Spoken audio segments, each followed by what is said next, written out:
Hello, everybody, and welcome to the website accessibility workshop for the Math and Computer Science meeting that's happening on April 11th. This is the video presentation in case anybody wants to go back and look at this information or could not make the meeting.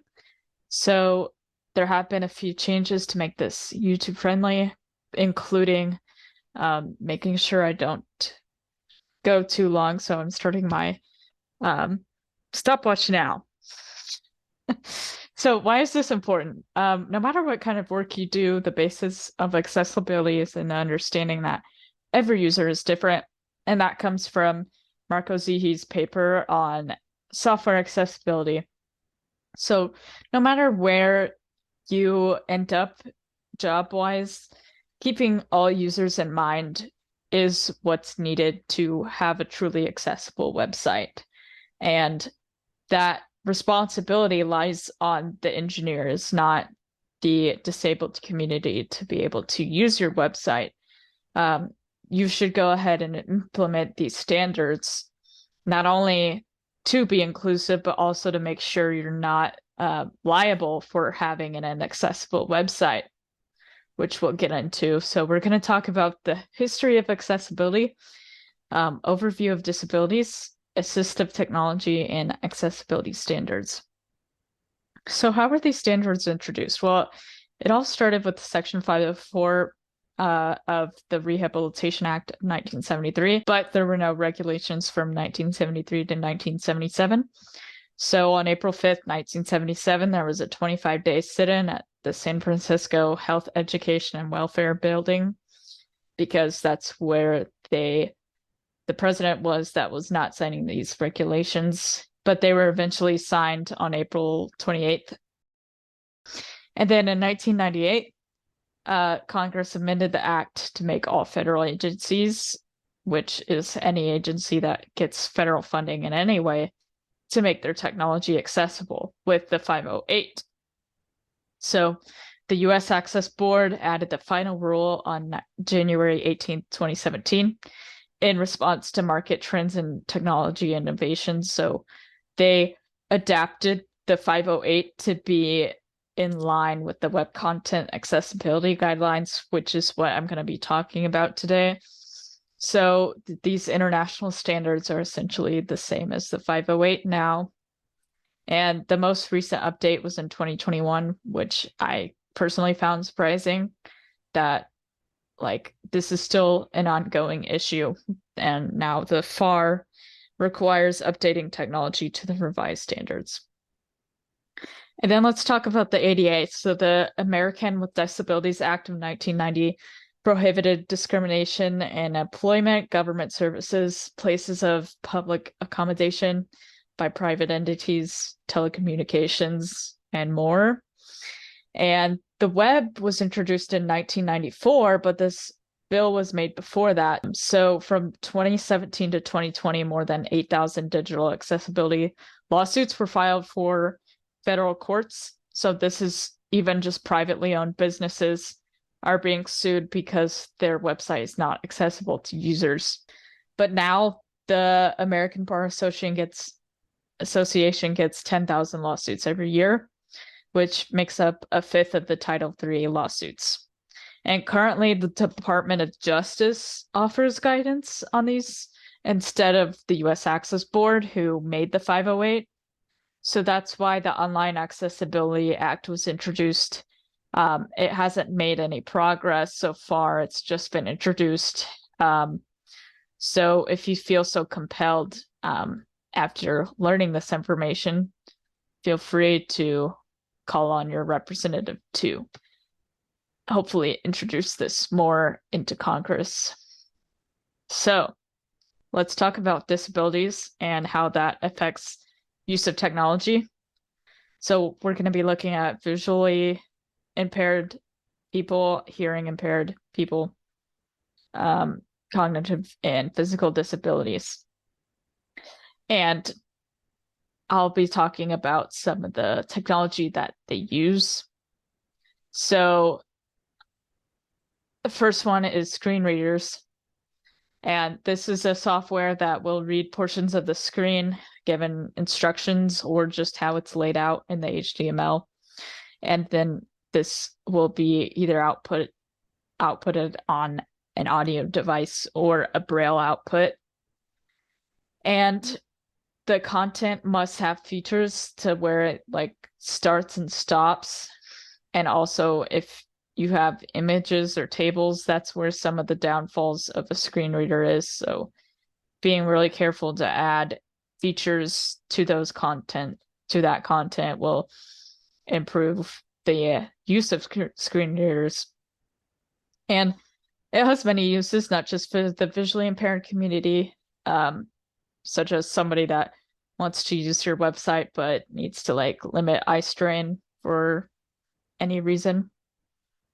And then this video I'm not going to play because copyright reasons, but if you would like to see a demonstration, this is the video. And then there's captioning and assistive listening devices for the hearing impaired community.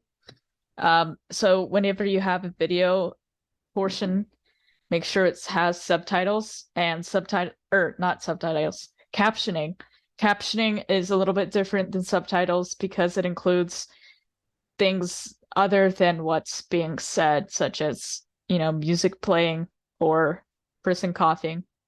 And then technology can be used to amplify audio problem areas or if there's live content. So thinking about if there's a sign language interpreter available to interpret what's being said or some kind of other live captioning.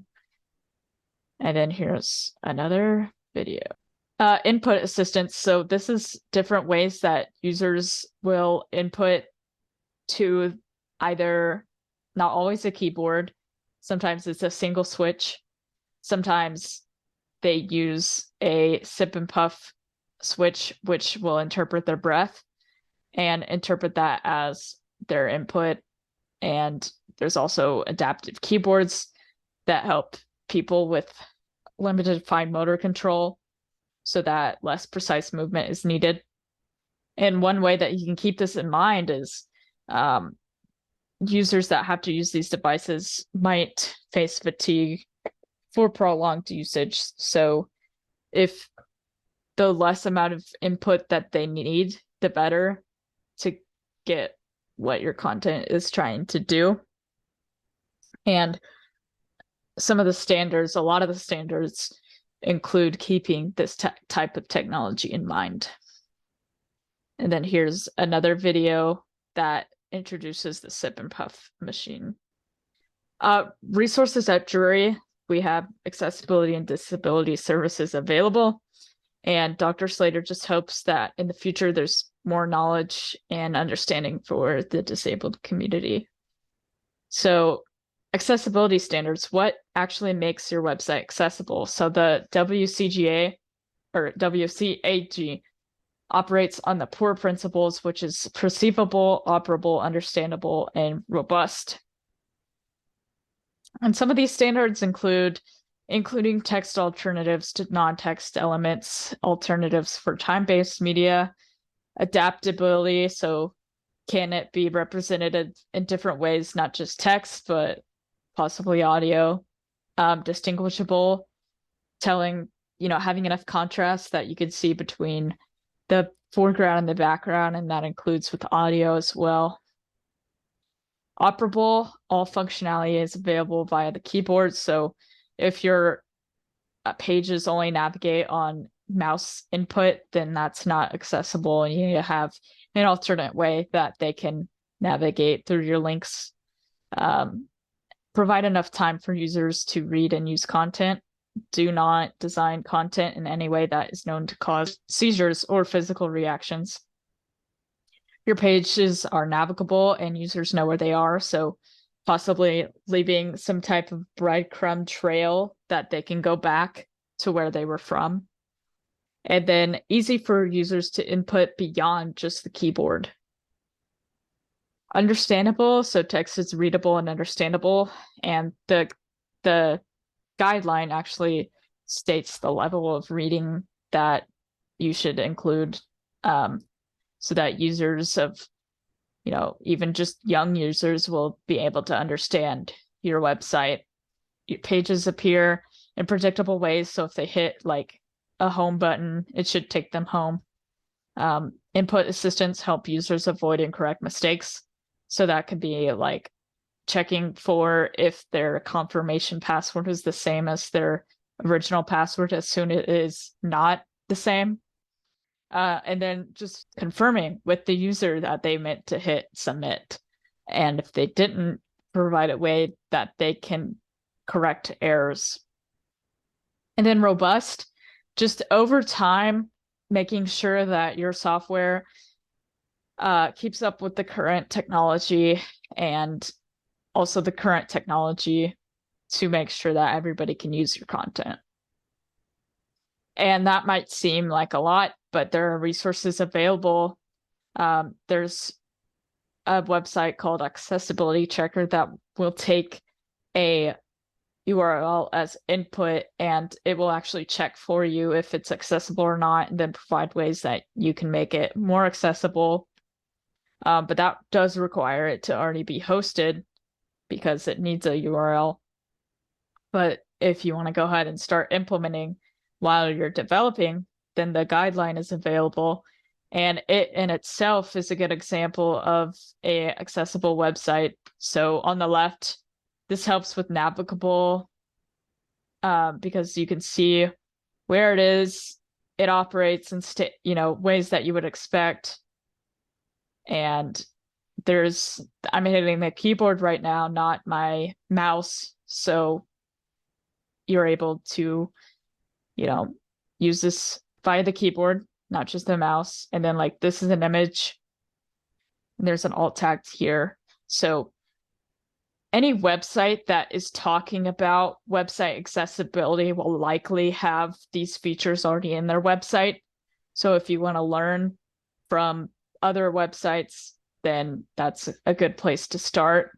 So yeah, just know that there's resources available to make sure that you are compliant. And that's all I have. So thank you for watching. Here's all of the links that I used to provide this research for you. And then the video links for the demonstrations. So I hope you enjoyed. I hope you learned something today, and maybe you will implement some of these features in your school projects or your future work. And I'll see you at the next Math and Computer Science meeting.